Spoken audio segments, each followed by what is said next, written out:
This is a highly controversial and misunderstood topic in Islam. It's about Muslim man having 4 wives. Let's talk about it.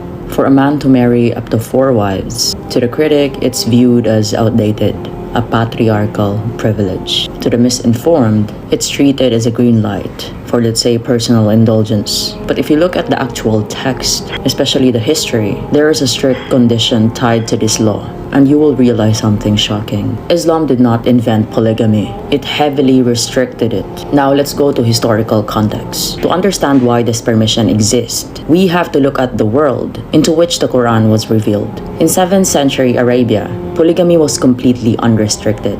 Men could marry 10, 20, 50 women, treating them as property with 0 legal rights. It was a tribal, war-torn society with no government, no welfare programs, and no social safety nets. When men died in battle, their widows and orphans were left completely defenseless, facing starvation, exploitation, and even slavery. It was in this specific humanitarian crisis that the verse in Surah An-Nisa was revealed. It says, "And if you fear you will not deal justly with the orphan girls, then marry those that please you of 2, 3, or 4. This wasn't an invitation for pleasure, no.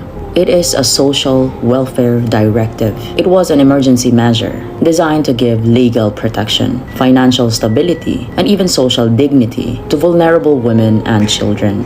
Islam capped the unlimited number to 4 and gave those women equal legal status, inheritance, and rights. But here is the catch that many people leave out. The very next sentence of that same verse. It says, "But if you fear that you will not be just, then marry only 1.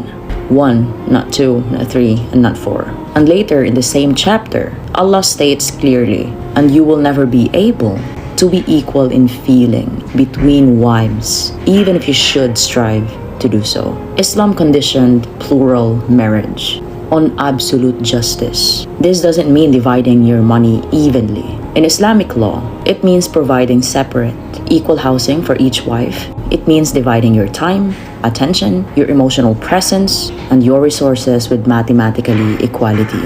If a man favors one over the other, Prophet Muhammad warned about this, that he would appear in the day of judgment, paralyzed or deformed. It is not a privilege. It is a massive spiritual liability. It's not about sex, it's not about pleasure. Now let's bring this in today's society. The landscape has fundamentally changed. First, the economic reality. The world facing housing crisis and even inflation. The average man can barely afford to provide a dignified lifestyle for one family, let alone manage multiple independent households. Second, the social structure. We no longer live in a tribal war system, right?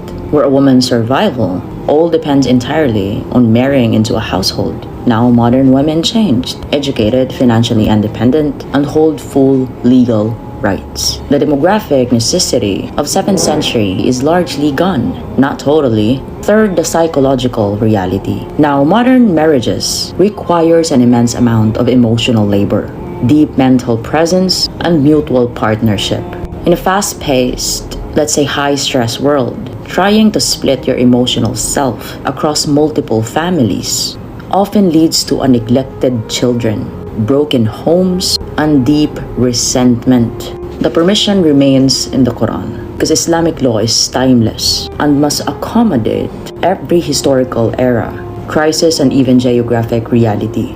But permissions are not commands. In today's world, the ultimate form of masculinity isn't seeing how many households you can actually accumulate. It's having the self-awareness and maturity to build one strong, healthy, and a deeply just family. Because when justice is the condition, the modern path is clear. If you can't handle 4 wives, stay only with 1. Assalamu alaikum.